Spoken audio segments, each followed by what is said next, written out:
Sache que si tu ne fais pas ça en 2025, tu risques littéralement de perdre tout ton portefeuille en bourse. Aujourd'hui, je vais t'expliquer quand est-ce qu'il faut vendre son action. À la fin de cette vidéo, tu vas être capable de savoir quand vendre ton action. C'est quelque chose qui est extrêmement important. Ça m'a été demandé plein de fois sur Instagram et sur mon mail privé. D'ailleurs, mon mail privé est juste en bas. Et si tu as une question, n'hésite pas à me la poser. Je me ferai vraiment un plaisir d'y répondre. Comme tu peux le voir ici, c'est un nouveau format. J'espère d'ailleurs que ce nouveau format va te plaire. Et nous on commence tout de suite par la vidéo. Donc, quand est-ce qu'il faut vendre ses actions en bourse? Déjà, sache que ce qui est très important, c'est que quand tu rentres dans une action, c'est d'avoir une thèse d'investissement. Cette thèse d'investissement-là, ce n'est pas uniquement pour faire du professionnalisme. Okay, pour dire oui, voilà, je fais une thèse d'investissement. Non. En fait, quand on fait ça, on essaye vraiment de fixer son investissement dans le temps.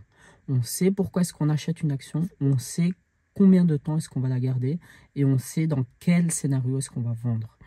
En fait, ce qu'il faut faire, c'est que quand tu achètes ton action, il faut également savoir quand est-ce qu'il faut vendre cette action. Et tu as généralement deux triggers, deux points où tu peux même trois en réalité, où tu peux te dire, ok, à partir de là, je vends. Premièrement, c'est un objectif de prix. Deuxièmement, c'est un objectif de temps. Troisièmement, c'est un changement fondamental de l'entreprise. On va commencer par la première, la plus simple, qui est un objectif de prix. Quand tu achètes l'action, tu te dis, ok, le prix, je vais garder l'action jusqu'au moment où le prix va valoir X. Et ce X, bien entendu, doit être fondé. Ça ne doit pas être uniquement une utopie ou un chiffre rond, enfin pas un chiffre rond, mais je veux dire un chiffre que tu as sorti en fait de ton chapeau. Ça doit vraiment être un objectif tangible. Ça peut par exemple être une valorisation ou un multiple de pair, par exemple, où tu te dis si actuellement, par exemple, le PER est en dessous, est à 15, or qu'en réalité, la médiane sur 10 ans, elle est de, allez, je donne des chiffres comme ça, mais de 30, par exemple, à ce moment-là, ben, tu te dis qu'il y a une petite anomalie, et donc, ben, ça veut dire que l'action est sous-évaluée, comparée à la médiane sur 10 ans. Et donc, tu te donnes cet objectif-là. Tu te dis, tu vas la garder jusqu'au moment où le pair sera à 30. En fait, quand l'action va revenir à la normale. À ce moment-là, tu la revends. Pourquoi? Parce qu'en fait, tu vas profiter de cette anomalie et d'ailleurs, l'anomalie qui t'a poussé justement à acheter cette action. D'accord? Donc, ça, c'est le premier objectif. Comment est-ce qu'on peut la fixer? Comme je t'ai dit, premièrement, en fait, le plus tangible, c'est de regarder en termes de multiples, en termes de paires. Parce qu'un prix, ben, finalement, ça ne veut rien dire. Sache qu'en bourse, les prix ne font que, entre guillemets, techniquement, une entreprise est surtout poussée à la hausse. Pourquoi? Parce que l'économie dans son ensemble avance, l'économie dans son ensemble monte, se développe. Et si ton entreprise suit la tendance de l'économie, l'économie dans son ensemble et l'entreprise, en l'occurrence dans laquelle tu as investi, va également monter. C'est la raison pour laquelle tu peux voir par exemple le S&P 500 qui monte d'année en année. D'accord? Donc ça, c'est très important. Donc ne te fixe pas uniquement un objectif de prix, fixe-toi vraiment un objectif de multiple. Il faut vraiment que tu saches si ton entreprise est surévaluée ou sous-évaluée. Si actuellement ton entreprise est à la médiane, c'est-à-dire que la médiane sur 10 ans par exemple, moi j'aime bien généralement prendre sur une médiane de 5 ans ou 10 ans. Mais admettons que la médiane sur 10 ans est de 20 et toi actuellement le PER est à 20. À ce moment-là, il faut trouver des autres points d'ancrage, des autres points, des autres targets, des autres cibles, des autres points où tu peux justement revendre l'action. Je t'arrête juste 2 petites secondes pour te dire que la liste, ma watchlist du mois de juin a bien été mise à jour. Elle est juste en bas, c'est totalement gratuite. Je te mets dessus les 5 meilleures actions de ce mois de juin où mes modèles statistiques, mathématiques et de machine learning ont clignoté dans le vert. C'est totalement gratuit et tu verras, il y a des pépites qui sont extrêmement intéressantes dans des tendances haussières et j'en suis sûr que tu en as même une que tu n'as jamais entendu parler. Ça se passe juste en bas, c'est totalement gratuit et nous on continue avec la vidéo. Donc typiquement, ça peut être ça peut être également une capitalisation boursière comparée à ses concurrents. Moi, j'utilise beaucoup aussi cette technique, c'est-à-dire que je prends des entreprises qui sont concurrents, par exemple, et si une entreprise concurrente à une autre est, par exemple, donc sa capitalisation est évaluée à 3 fois, par exemple, sa capitalisation, eh bien, je vais me dire, ok, en fait, je vais la vendre dès que la capitalisation est à 2 fois, par exemple. Okay, quand elle est à 2 fois sa capitalisation, alors à ce moment-là, je vais la revendre. Donc, il faut toujours te donner un objectif tangible en termes de valorisation de la boîte, de l'entreprise. Ça, c'est extrêmement important et ça, c'est le premier point. Donc ça, c'est vraiment le premier objectif. Deuxième objectif, c'est au niveau du temps. Et là, le temps, c'est extrêmement important en bourse. Parce que, comme tu le sais, une grande entreprise, bon, généralement, quand il y a 3 phases. Il y a la phase des small caps. Les small caps vont prendre beaucoup plus de temps que les large caps pour se développer. Pourquoi? Parce qu'une entreprise, quand elle débute, elle n'est pas encore... On n'a pas tous les processus qui sont déjà mis en place. Et donc, il faut ce temps que l'entreprise commence à faire justement des économies d'échelle, à se développer, à prendre plus de contacts, à prendre plus de parts de marché pour réellement commencer à croître. Et ça prend vraiment du temps. Tandis qu'une entreprise qui a déjà passé cette phase du début, généralement, ça prend 5 à 10 ans. Et que à ce moment-là, c'est une entreprise qui est assez processisée.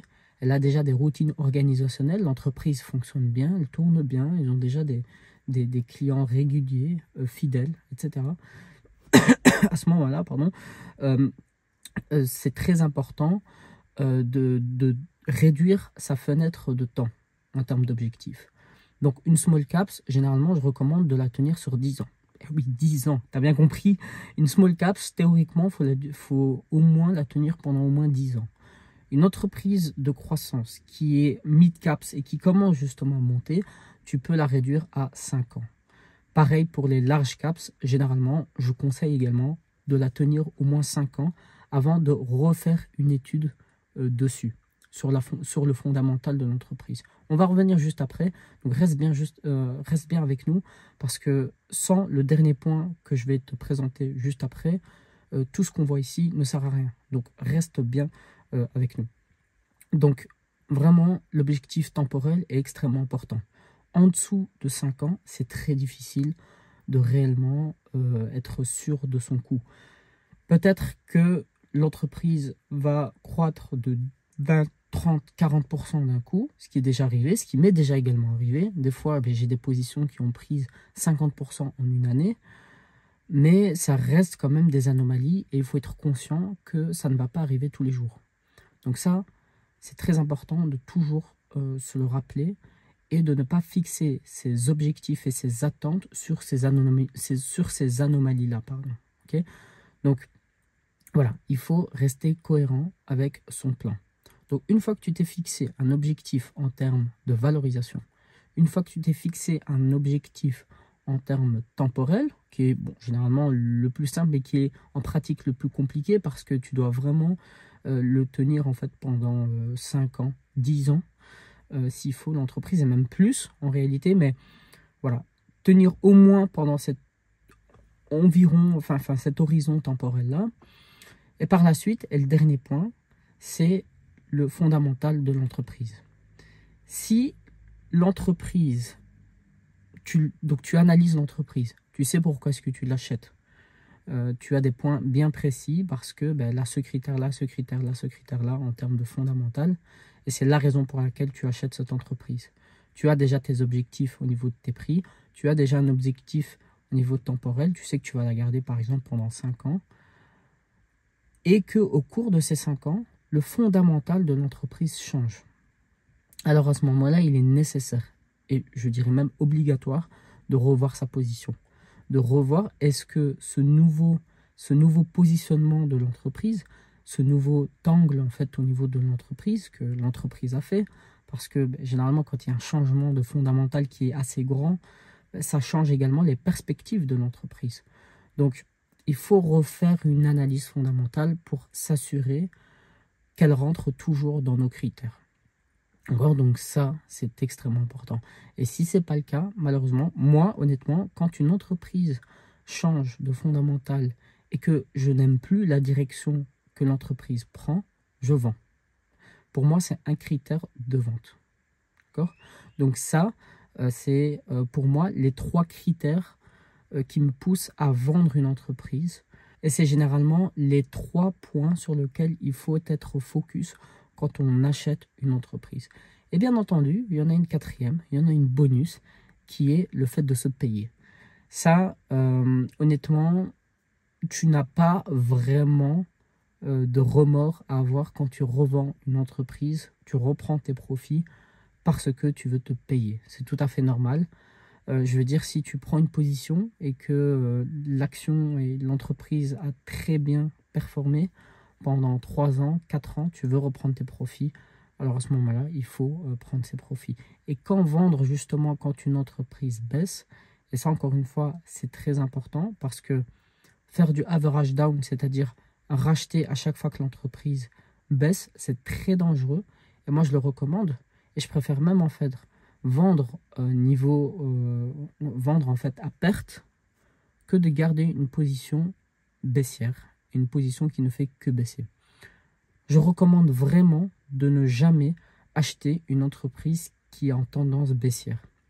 Pourquoi? Parce que dans 95% des cas, l'action va continuer à baisser.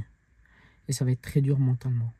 Donc si tu prends le cas de figure où tu achètes une entreprise qui est sur une tendance haussière et que en plus de ça, tu mixes avec les 3 points que je t'ai dit auparavant, c'est-à-dire tu te donnes un objectif au niveau des multiples, tu te donnes un objectif au niveau temporel, et en plus de ça, tu surveilles le fondamental pour voir qu'il ne change pas entre-temps, tu es, je dirais, à 80% de chance, tu fais les choses bien. Et honnêtement, les 20% de technique qu'on pourrait avoir, je dirais pas que c'est négligeable, mais honnêtement, si tu fais ça, tu es déjà meilleur que la plupart des personnes qui investissent en bourse. C'est bête à dire comme ça, hein, mais généralement, c'est les choses les plus simples qui fonctionnent le plus en bourse. Et bien entendu, la bourse ne déroge pas à cette règle. C'est la raison pour laquelle il ne faut pas commencer à aller chercher midi à 14 h. Quand on a une stratégie qui fonctionne, il faut s'y tenir et il faut la garder. Et encore une fois, le plus compliqué, c'est de tenir cette discipline, de toujours rester sur sa même position, même si l'action ne monte pas, même si tu vois des autres opportunités ailleurs, de toujours rester focus sur l'action en question.